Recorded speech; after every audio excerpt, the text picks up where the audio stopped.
Hey, it's Larry, the Curious Canadian. Guess what? More hot, juicy information coming from the Epstein files.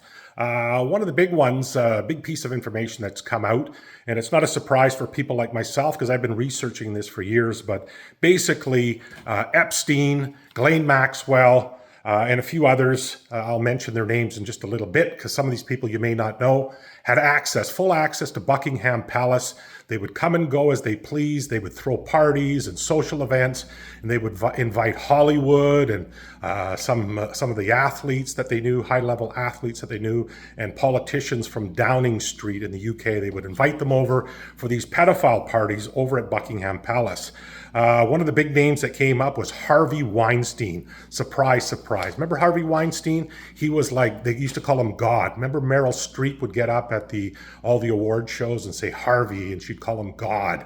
And so would Leonardo DiCaprio. And so would pick a big name Hollywood person. They always talked about Harvey Weinstein being the God of Hollywood, the guy that made all the best movies. You know why he was making those great movies? You know what he was actually doing? We'll figure that out very shortly.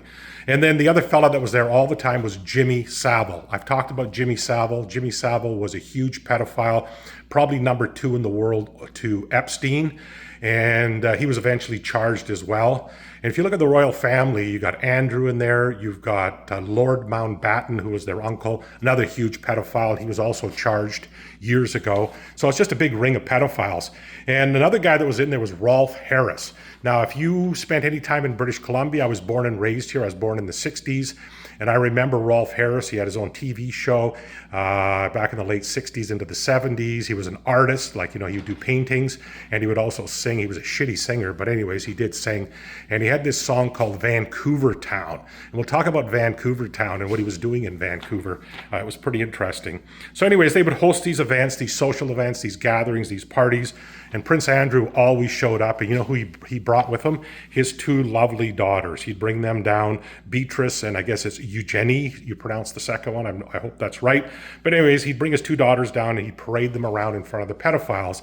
And God only knows what happened to those poor girls because you can tell they're not normal. But anyways, Rolf Harris, let's talk about him. He also painted the portrait of the Queen when she turned 80 as a gift. And it's still hanging, I believe, in Buckingham Palace, the good old pedophile. But when he was here in Canada, like I say, he hung around in Vancouver and he wrote this song, and the people in BC just thought it was the greatest thing since sliced bread because it got lots of attention. And he always talked about how dark and gloomy it was in Vancouver where it rained all the time. He talked about being held down. That's in his song. He goes, the more they try to hold me down, the more I like Vancouver town. Then he said he would talk about they try to grind you down. Grind you down. I'm not sure. Maybe I'm reading too much into it, but I know Picton did a lot of grinding over at his farm there. He goes, what happens here is incredible and how it works. That's interesting. He talked about Trudeau. This would be Trudeau Senior. And he talked about, remember Trudeau had the term fuddle-duddle when he told people to F off? Anyways, he talks about fuddle, cuddled up. He got fuddled, cuddled up. Not sure what that is. He talked about lipstick, how it was loud and clear. He talked about topless waitresses, and they had no place to put their tips. That's in his song. He talked about pussies in the well. Not sure what pussies in the well are, but that's what he talked about. He talked about the water in Vancouver tasting queer. It was queer water, so I'm sure he was in a lot of queer places, this guy, because he was a queer. Anyways, he always talked about, they always seemed to be right down under.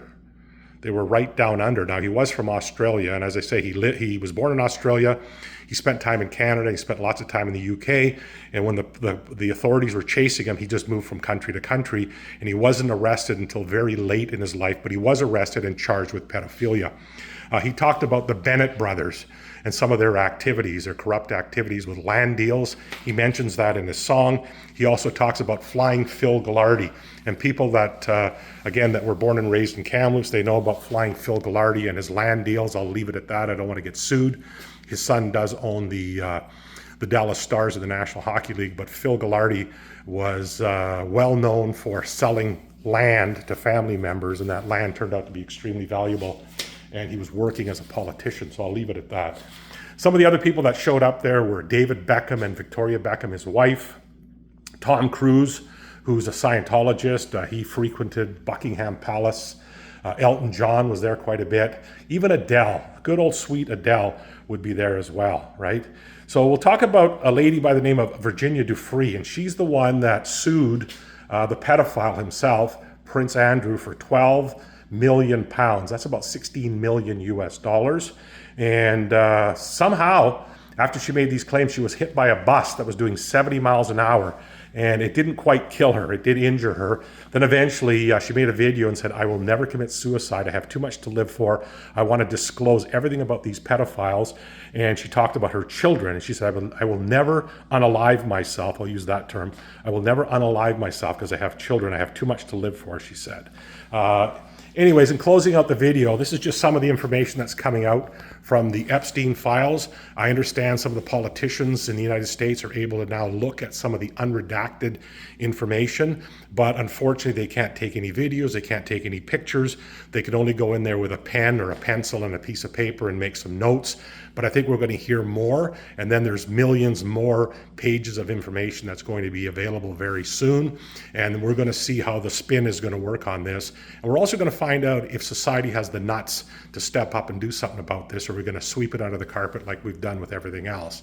And hopefully we don't, because if we just sweep this under the carpet, it's not going to be good times for all of us, because it just means that these guys have a stranglehold on everything and we're too shit scared to do anything about it. And if that's the case, then we're going to deserve everything we get. Hate to end the video that way because it should be more positive, but the positive in this is we're starting to see it. People like me that made these claims 10, 15, 20 years ago, and we were told, you're a nut bar, you don't know what you're talking about, stop making stuff up. It's right there in black and white. Tell me I made it up. Okay, for all you people that made those claims, come to my face and tell me that I made it up. Didn't make any of it up. It's clear as a bell. All you have to do now is actually look at it, absorb it, and understand what it stands for, what it's all about, and collectively, let's fix it. I hope you're having a great day. This is Larry, the Curious Canadian, saying we'll talk to you very soon.